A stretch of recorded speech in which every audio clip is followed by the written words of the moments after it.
자비로우신 하나님 앞에 둘러앉은 주의 자녀들을 보시옵고 이 시간에 말씀 주시옵소서. 우리에게 총명과 지혜를 더해 주시옵고 위엄 있으신 하나님께서 그 권위 있는 말씀으로 우리를 가르치시옵소서. 주 예수 그리스도의 이름으로 기도드리옵나이다. 아멘. 본시편 11편은 다윗의 시입니다. 아마도 사울에게 쫓겨 다니던 때가 이 시의 배경으로 보여집니다. 최고의 권력을 가진 왕이 그를 죽이려고 군대를 이끌고 추격에 추격을 더하고 있었습니다. 사울이 다윗을 죽이려 하는 일에 얼마나 진심이었는지 다윗에게 자그마한 도움을 주었다는 이유로 여호와의 제사장 85명을 죽였고 또 제사장의 가족들, 어린아이들과 그리고 여인들을 모조리 죽여서 다윗에게 조금이라도 도움을 주는 자가 있다면 이와 같은 본보기로 삼겠다는 의지를 나타내었습니다. 상황이 그러하니 이스라엘 사람들 중에 누구라도 사울을 두려워하여 다윗을 숨겨줄 수 없게 되었습니다. 심지어 다윗의 친족들인 유다 사람들도 다윗을 보는 족족 사울에게 고발을 하였습니다. 그러니 다윗이 피할 곳이 어디에도 없다고 느꼈을 것입니다.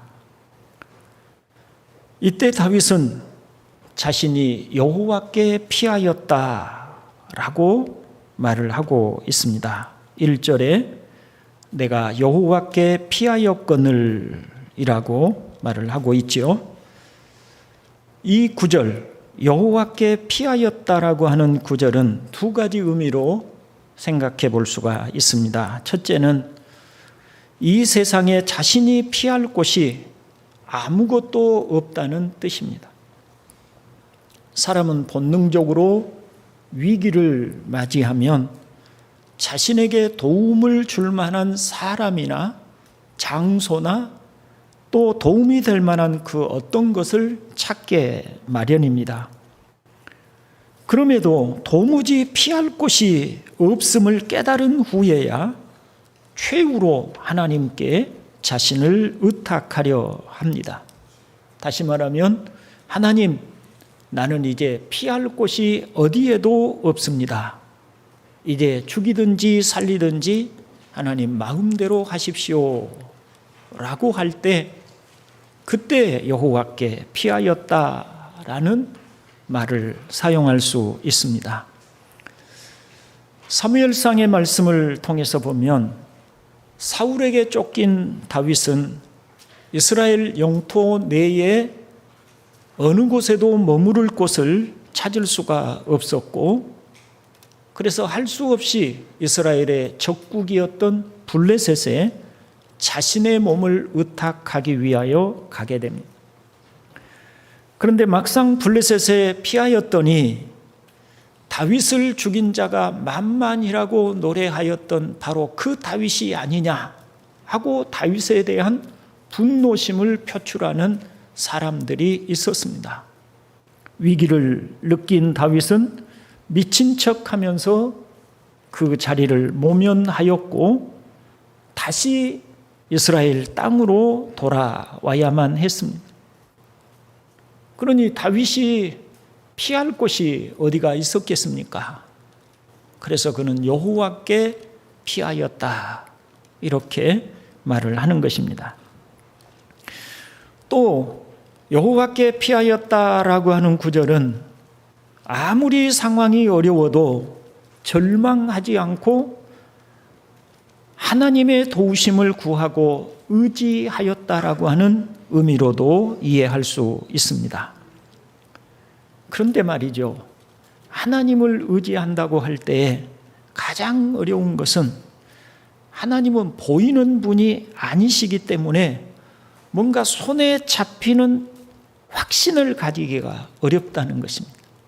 사람에게 찾아가면 내가 너 도와줄게, 걱정하지 마 라고 하면 그 들은 말이라도 있고 확신이라도 가질 수 있고 뭔가 지푸라기라도 잡는 것 같은 느낌을 가질 수 있는데, 하나님은 보이는 분이 아니시기 때문에 기도하여도 뭔가 손에 확 잡혀지는 어떤 것이 없는 것이죠.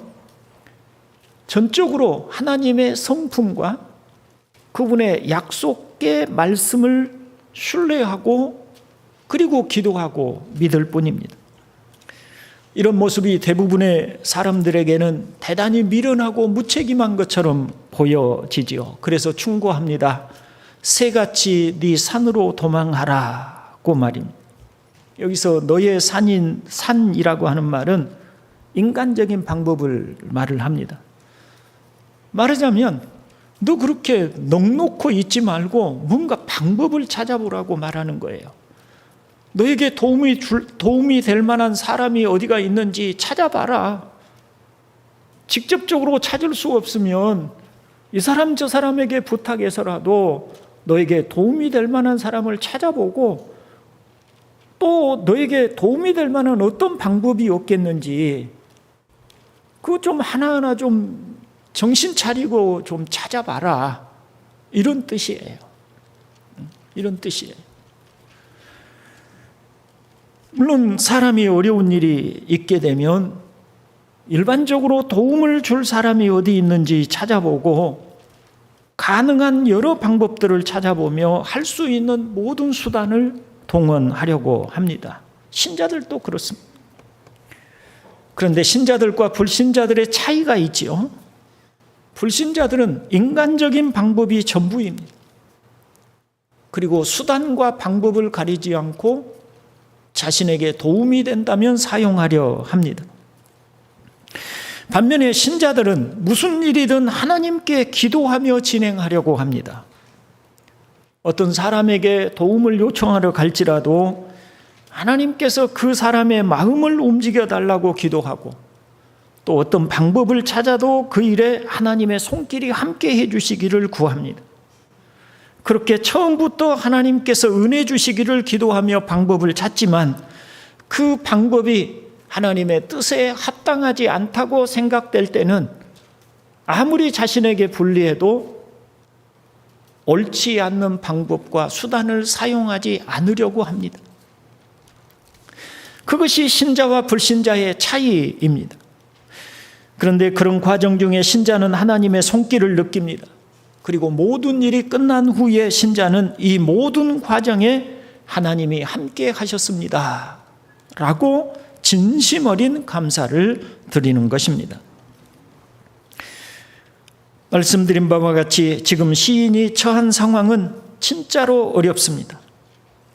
2절을 보면 악인이 활을 당기고 시위에 화살을 메워서 어두운 곳에서 자신을 쏘려 하고 있다고 말을 하고 있습니다. 여러분, 한번 그런 광경을 상상해 보십시오. 캄캄한 밤에 홀로 빈 터에 서 있습니다. 악인이 자신을 죽이기 위해서 화살의 시위를 잔뜩 당겨서 쏘려 하고 있는 절체절명의 상황입니다. 그런데 어느 곳에서 쏘려 하는지를 알면 피할 돌이라도 있을 텐데 캄캄한 어둠 속이어서 도대체 어느 곳에서 활로 자기를 겨누고 있는지도 모르는 상황입니다. 말로는 내 산으로 도망하라, 어떤 방법을 찾아보라고 하지만 사실은 방법을 찾을 도리가 없는 상황입니다.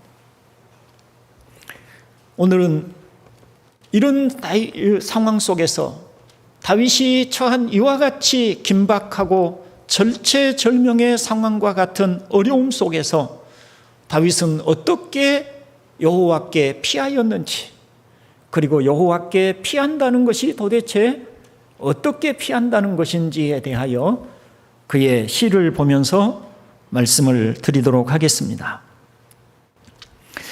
먼저 스스로 해결할 수 없는 상황에서 다윗은 하나님이 계신 곳을 바라보았습니다.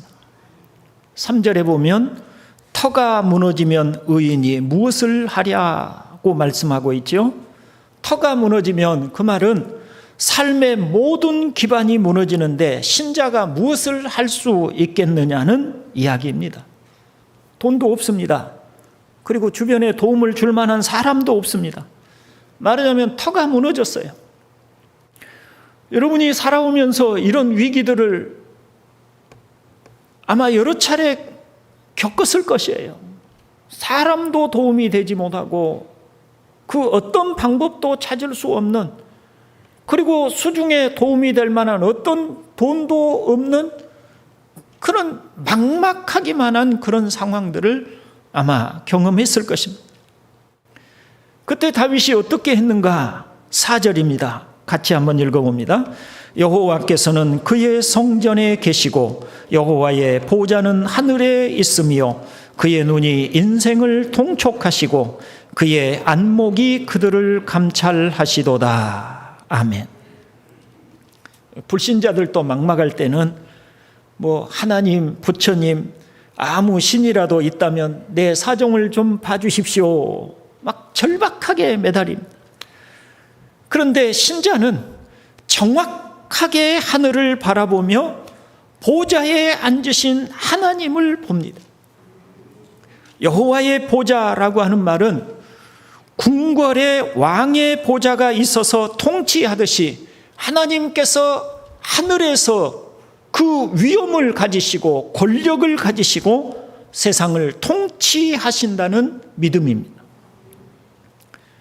조선시대 태종대왕 때 궁궐 밖에다가 큰 북을 설치를 하고 온 나라에 공포를 했습니다.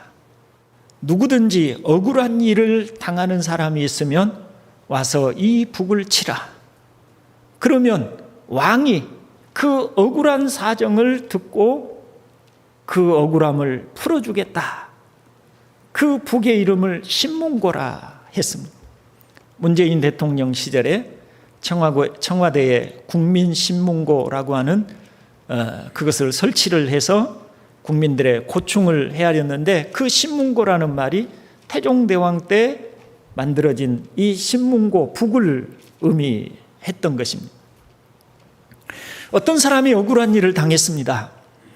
그는 자신의 억울함을 풀 길이 없었습니다. 특별히 힘을 가진 사람들, 권력을 가진 어떤 사람들이, 그런 부유한 사람들이 억울하게 할 때는 그것을 풀어낼 길이 없습니다.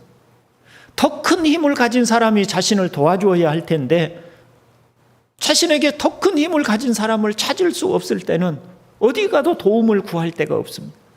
그 억울한 마음을 가진 사람이 궁궐 밖에 있는 신문고에 와서 북을 칩니다. 그러면 왕이 임명한 관리가 그 북을 친 사람의 억울한 사정을 다 듣고 소상하게 듣고 그것을 왕에게 가서 아뢰입니다. 어떤 사람이 북을 쳤는데 이 사람이 이러이러한 억울한 사정이 있어서 그 억울함을 풀어달라고 받습니다 라고 합니다. 그러면 왕이 신하들에게 그 사람이 아랜 억울한 사정이 무엇인지를 소상하게 밝혀서 그 억울함을 풀어주라고 명령을 하는 것이죠. 보좌에 앉으신 하나님은 통치하시는 권세를 가지신 분이십니다. 그분은 왕과 같이 우리가 고통스러운 상황을 아뢰면 들어주실 수 있는 권력을 가지신 분이십니다. 전능하신 분이십니다. 시편 7편 6절에 주님 진노하며 일어나시고 내 대적들의 기세를 꺾어주십시오. 하나님 깨어나셔서 판결을 내려주십시오 라고 할 때 어디에서 일어서라고 일어나시라고 하는 것이겠습니까? 보좌에서 일어나시라는 말이에요. 말하자면 왕이 억울한 일을 당한 사람의 사정을 듣고 분노하여서 여봐라 하고 소리를 치며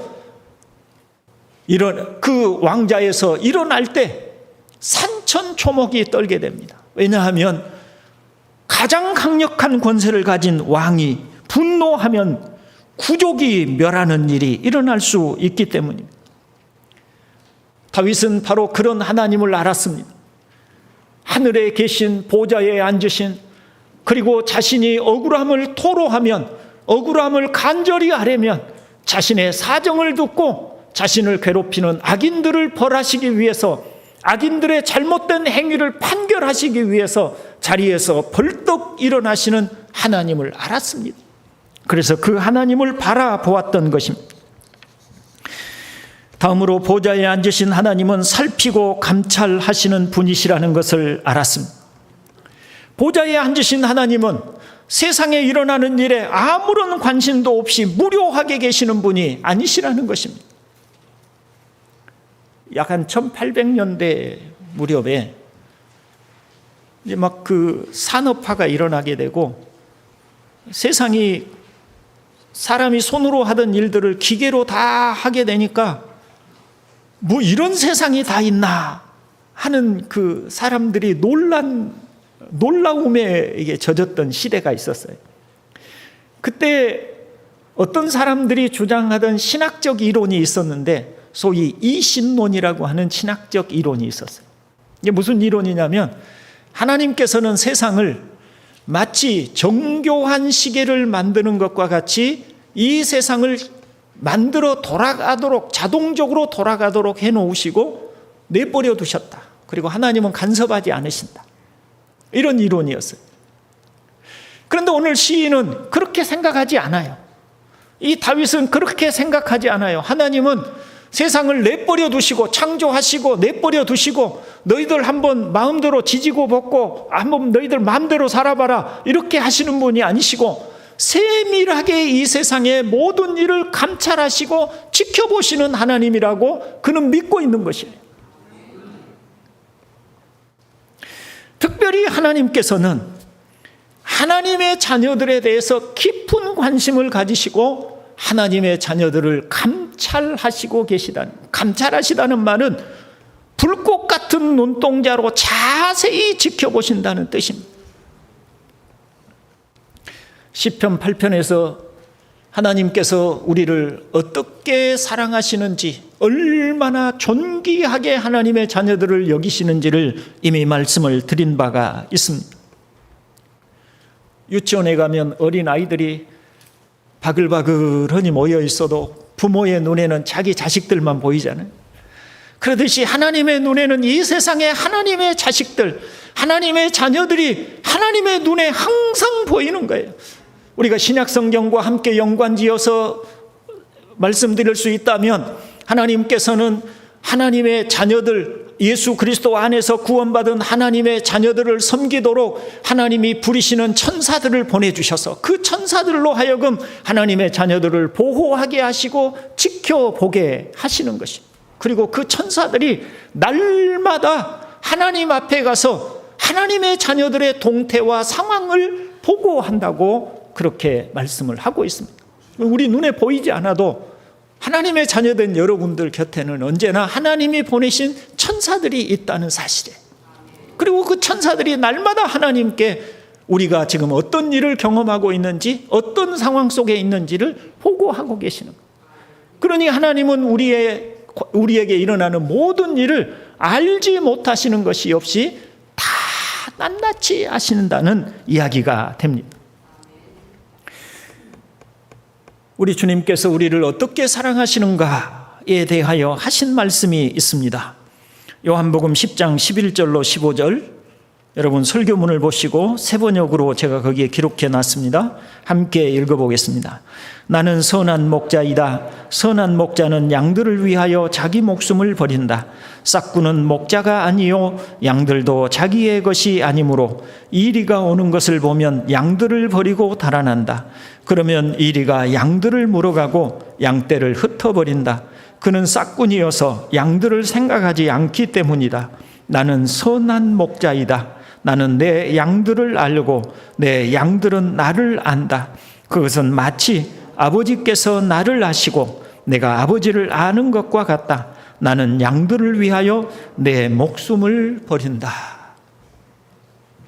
주님이 자신은 선한 목자이셔서 자기 양을 위해서는 목숨까지 버리기를 주저하지 않는 분이시라는 것을 말씀해 주고 있어요. 그리고 목자와 양의 관계처럼 주님은 우리에게 있는 모든 일을 안다. 나는 내 양을 알고 내 양도 나를 안다. 이렇게 말씀을 하고 계세요. 그러니 여러분은 홀로 버려진 사람들이 결코 아닙니다. 여러분은 여러분의 인생을 홀로 살아가고 있지 않습니다. 여러분은 하나님이 언제나 또 우리 주님이 언제나 여러분과 함께 하시고 여러분의 모든 사정과 형편을 감찰하고 계시는 것이에요. 다윗은 그것에 대한 믿음이 있었어요. 그래서 하늘의 보좌에 계신 하나님을 그 위급한 상황 속에서 아무 곳에도 도움이 될 만한 일이 없는 상황 속에서 그 보좌에 앉으신 하나님을 바라보고 하나님께 피하였다라고 하는 것입니다. 형제 여러분, 힘들고 어려울 때일수록 자신을 보지 말고 하나님을 바라보시기를 바랍니다. 자기 자신을 바라보면 초라하고 지친 자기 모습만 보이고 연민의 감정에만 빠집니다. 그러나 하나님을 바라보면 전능하신 하나님이 우리를 사랑하사 돌보시는 손길을 볼 수 있습니다. 제가 소양이라고 하는 가수를 참 좋아하는데 그 목소리가 너무 아름다워서 그의 노래를 자주 듣습니다. 근데 그가 불렀던 노래 중에 물론 그의 곡은 아니에요. You Rise Me Up이라고 하는 노래가 있더군요. 그 가사를 보니까 내 영혼이 힘들고 지칠 때, 괴로움이 밀려와 나의 마음을 무겁게 할 때 나는 여기에서 고요히 당신을 기다립니다. 당신이 내 옆에 와 앉을 때까지 당신이 나를 일으켜 주시기에 나는 산에 우뚝 서 있을 수 있고, 이렇게 나가는 가사였어요. 신앙적 노래였습니다. 마치 시편 11편의 다윗의 이야기 같았습니다. 여러분 기억할 수 있기를 바랍니다. 우리는 하나님의 자녀입니다. 하늘의 보좌에 앉으신 하나님이 우리의 손을 붙잡고 계십니다. 그분은 때로 우리를 홀로 버려두시는 것 같지만 그러나 하나님의 때가 되면 정확히 우리 곁에 오셔서 우리 손을 붙잡고 그리고 유유히 하나님의 길로 우리를 인도해 주시는 줄로 믿습니다. 누군가 괴롭게 하는 사람에게 마음으로 이렇게 말하십시오. 당신은 내가 누구인지 모르고 큰 실수를 한 거야. 나는 전능하신 하나님의 자녀인데 잘못 건드린 거야 라고 말입니다. 나는 여호와께 피하였다, 이렇게 말할 수 있는 성도가 될 수 있기를 주님의 이름으로 축원을 드립니다. 다음으로 신자가 보좌에 앉으신 하나님을 바라보는 이유는, 그리고 그가 하나님 앞에서 그 위급한 상황에서도 담대할 수 있었던 이유는 하나님이 어떤 분이신가를 알았기 때문입니다. 그 하나님이 어떤 분이셨냐면 악인들을 미워하시며 심판하시는 분이라는 것을 알았기 때문입니다. 어떤 사람이 자기 편을 들어줄 것이라고 확신을 가질 때는 이유가 있겠죠. 누군가에게 내가 지금 이렇게 억울한 일을 당했는데 라고 얘기를 하면 자기의 편에 서서 자기를 지지해주고 내가 네 편이야, 내가 너를 충분히 이해할 수 있어 라고 말해줄 때는 그럴 만한 이유가 있지 않겠어요? 그런데 이 시인은 자신이 하나님의 지지와 보호와 하나님의 도우시는 손길을 받을 충분한 이유가 있다고 생각한 거예요. 그런 믿음을 가지고 있었어요. 왜냐하면 하나님은 악인을 미워하시고 의인의 편에 서신다는 것을 그는 알고 있었기 때문이에요. 그래서 말하자면 이렇게 얘기를 하는 셈이에요. 나는 의인이고 자신을 뒤쫓고 있는 사울은 악인이라는 그런 믿음이 있는 거예요. 자, 그러면 누군가 우리에게 나는 의인이고 너는 악인이라고 말하면 우리로서는 그런 말들을 쉽게 받아들이기가 어렵잖아요. 그럼 다윗이 도대체 왜 이렇게 생각을 했는가? 다윗은 아무 흠도 티도 없는 무결점의 사람이기 때문에 다윗은 자신이 하나님 앞에 의인이라고 생각을 했던 것인가? 그런 의미가 아니에요. 다윗은 무결점의 사람이 아닙니다. 그도 여러 성격적인 허물이 있고 연약함이 있는 사람이에요.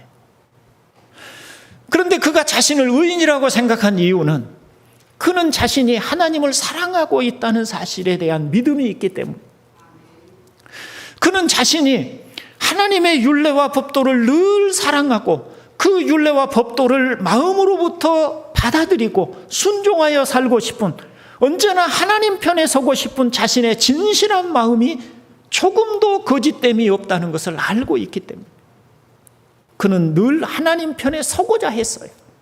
하나님 편에 서서 살고자 했던 사람.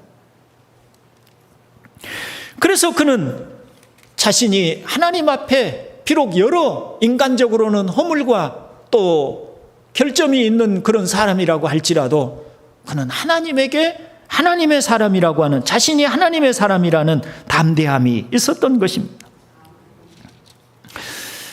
그는 그러기 때문에 하나님이 세우신 왕 사울에게 어떤 사심도 품지 않았고 사울이 오해하는 것 같이 그를 대적하거나 사울의 왕위를 찬탈하려고 하지도 않았습니다. 그는 자신의 마음을 감찰하시는 하나님 앞에 그런 면에서 조금도 부끄러움이 없었습니다. 여러분, 우리의 이런 외적 행위들, 또 우리의 이런 모습들이 구원을 가져다 주는 것은 결코 아닙니다. 하나님 앞에 나아갈 때 이런 것들이 우리에게 구원을 가져다 주는 것은 아니지만, 하나님 앞에 나아갈 때 우리의 자세, 하나님을 향한 우리의 마음은 우리에게 담대함이라는 힘을 줍니다. 예를 들어서 평소에 부모에게 불효하고 늘 부모에게 말썽쟁이 자식이었고 항상 부모를 거슬려 살던 사람은 막상 자기가 어려움에 처해서 부모의 도움을 필요로 할 때 부모를 찾아가서 도움을 요청하지만 어떻겠어요? 마음에 자신감이 있을까요? 없을까요? 아무래도 없겠죠. 부모니까 할 수 없이 부탁하고 부모니까 혹시 들어줄지 모르겠다고 생각하고 갈지라도 담대함은 없겠죠. 그러나 평소 부모와 잘 소통했습니다. 부모의 뜻에 늘 순종했습니다. 부모와 사이가 좋았습니다. 부모는 자신의 마음을 잘 이해하고 있었고 자신 또한 부모를 사랑하고 존경했습니다. 그럴 때는 자신이 어려움에 처할 때, 부모에게 나아갈 때, 자신의 부모에게 도움을 요청할 때 담대할 수 있을까요? 없을까요? 그때는 마음에 담대함이 있겠죠. 이게 일반적인 이야기인 것입니다. 다윗이 여기에서 이런 얘기를 하는 것은 그가 일반적으로 그는 하나님을 사랑하였고 하나님 편에 섰고 또 하나님의 의를 따라 살고자 했어요. 그렇기 때문에 담대함이 있었던 것입니다. 그에 대해서 요한 사도가 이렇게 말을 하죠. 요한일서 3장 21절로 22절을 보면, 사랑하는 여러분, 우리가 마음의 가책을 받지 않으면 우리는 하나님 앞에서 담대함을 가지고 있는 것이요, 우리가 구하는 것은 무엇이든지 하나님에게서 받을 것입니다. 우리가 하나님의 계명을 지키고 하나님께서 기뻐하시는 일을 하기 때문입니다 라고 했습니다. 요한이 믿음으로 구원을 얻고 의롭다함을 받는다는 진리를 몰랐기 때문에 이런 말을 하고 있는 게 아닙니다. 일반적인 얘기를 하고 있는 것입니다. 또 시인은 하나님의 심판을 피할 사람이 없다는 믿음을 가졌습니다. 본문 6절에 보면, 악인에게 그물을 던지시리니 불과 유황과 태우는 바람이 그들의 잔의 소득이 되리로다 라고 하였습니다. 하나님은 감찰하시고 지켜보시고, 그래서 의인들을 하나님이 보호하시고 악인들을 하나님이 감찰하셔서 심판하신다는 믿음이 있기 때문에 그런 하나님 앞에 담대하게 나아갈 수 있었고, 또 하나는 하나님의 심판을 피할 방법이 없다는 것, 악인들에게 내리시는 하나님의 심판을 피할 도리가 없다는 것을 시인은 확신했어요. 그러니까 하나님 앞에 피하여 나아가게 된 것입니다. 여기 악인에게 던지는 그물, 시적 표현이죠. 하나님의 심판을 피할 수 없다는 시적 표현인데, 중국에 보면 이런 격언이 있어요. 노자의 도덕경에서 나온 격언이라고 하는데, 중국 사람들이 이런 격언을 자주 말을 해요. 하늘의 그물은 성긴 것 같지만 결코 놓치는 법이 없다는 격언이에요. 성기다, 그 말은 그물의 간격과 간격이 너무 넓다는, 넓어서 그물을 치면 물고기들이 너무 넓으니까 그물 사이의 간격으로 다 빠져나가는 것 같이 보이지만, 그런데 하늘의 그물은 성긴 것 같아서 다 빠져나갈 것처럼 보이지만 결코 놓치는 법이 없다. 하늘이 심판을 작정하면 결코 놓치는 법이 없다. 이런 격언이에요. 근데 이 지금 시편 11편의 이 다윗의 이 말과 일치하잖아요. 같은 얘기를 하고 있는 거예요. 하나님의 그물이 펼쳐지면 겉으로 보기에는 그 그물이 성긴 것 같아서, 다시 말하면 그 그물이 간격이 너무 큰 그물인 것 같아서 악인들이 다 빠져나가는 것처럼 보일지라도 그렇지 않다. 하나님의 그물을 빠져나갈 수 있는 자는 아무도 없다는 이야기를 하고 있는 것입니다. 단지 사람들의 눈에 악인들이 심판을 받지 않는 것처럼 보일 뿐입니다. 그런데 하나님이 어떤 분인지를 알았던 시인은 결국 악인들이 하나님의 심판을 견디지 못할 것을 알았던 것입니다. 이제 말씀을 정리하고 마치려고 합니다. 여러분, 생각해 보십시오. 다윗을 뒤쫓고 죽이려고 했던 사울은 왕이었고, 그리고 자신의 이익을 위해서는 수단과 방법을 가리지 않은 사람이었습니다. 그 앞에 다윗은 얼마나 작아 보이겠습니까? 그러나 누가 승리자가 되었습니까? 여호와께 피하고 의지하였던 다윗은 역사에 남는 위대한 왕으로서 그 이름이 드높게 되었지만, 사울은 실패한 왕으로서 부끄러운 이름만 남았습니다. 그렇게 죽이고 싶어 했던 다윗은 장수하여 기운이 다 쇠잔하도록 살다가 평안하게 하나님 앞에 갔지만, 다윗을 죽이려고 했던 사울은 전쟁터에서 적군의 칼날에 목숨을 잃었습니다. 다윗은 자신의 아들 솔로몬에게 왕위를 넘겨주었지만, 자신의 자식에게 왕위가 계승되기를 원했던 사울은 자신의 아들들과 함께 전쟁터에서 한날 한시에 목숨을 잃었습니다. 이것이 하나님의 성긴 그물을 빠져나가지 못한다는 다윗의 믿음에 대한 그 결과예요. 그러니 여러분, 하나님의 편에 서서 사는 것을 두려워하지 마시기를 바랍니다. 여러분의 삶에 힘들고 어려운 일이 일어나면 하나님께 피하십시오. 하나님의 도우심을 구하십시오. 여러분이 하나님을 사랑하고 여러분이 하나님의 자녀라면 하나님은 여러분을 반드시 붙들어 주실 것입니다. 우리는 하나님이 그 외아들을 보내셔서 우리의 죄와 허물을 담당하여 죽도록 하시기까지 사랑하셔서 구원하시는 자녀들인 것입니다. 하나님은 장차 우리에게 영광의 옷을 입히시고 영원히 하나님과 함께 살고자 하는 자녀들입니다. 고난의 때에 하늘에 계신 하나님을 바라보시기를 바랍니다. 그분이 계신 곳을 직시하고 집중하여 바라보십시오. 하나님이 어떻게 자신을 사랑하셨고 기뻐하셨는지를 생각하시기를 바랍니다. 마지막으로 이사야 41장 10절을 읽어드립니다. 두려워하지 말라. 같이 읽습니다. 두려워하지 말라. 내가 너와 함께함이라. 놀라지 말라. 나는 내 하나님이 됨이라. 내가 너를 굳세게 하리라. 참으로 너를 도와주리라. 참으로 나의 의로운 오른손으로 너를 붙들리라. 아멘. 하나님이 여러분을 붙드심을 믿으시기를 바랍니다. 자비로우신 아버지, 감사합니다. 오늘도 주의 날에 우리에게 주시는 말씀을 들었습니다. 앞선 믿음의 사람 다윗은 피할 곳이 없어 보이는 상황에서 오직 여호와를 바라보았고, 하나님이 자신의 억울함을 풀어주시며 하나님이 자신을 신원하여 주실 것을 믿고 하나님을 바라보았음을 오늘 저희가 보았습니다. 그리고 과연 하나님은 다윗의 손을 붙들어 주셨고 그를 모든 위기에서 건져 주셨으며 하나님이 그를 감찰하사 그의 억울함을 풀어 주셨사옵나이다. 오 아버지 하나님, 하나님의 자녀된 저희들이 담대하게 하나님을 바라보며 다윗이 그러하였던 것과 같이 우리들도 하나님께 피하는 성도들 되기를 원합니다. 우리에게 그와 같은 믿음의 자리에 굳건하게 서도록 은혜를 더해 주시옵소서. 구주 예수님의 이름으로 기도드리옵나이다. 아멘. 교회 소식 말씀드립니다. 금주에는 추석 명절이 있으므로 금요일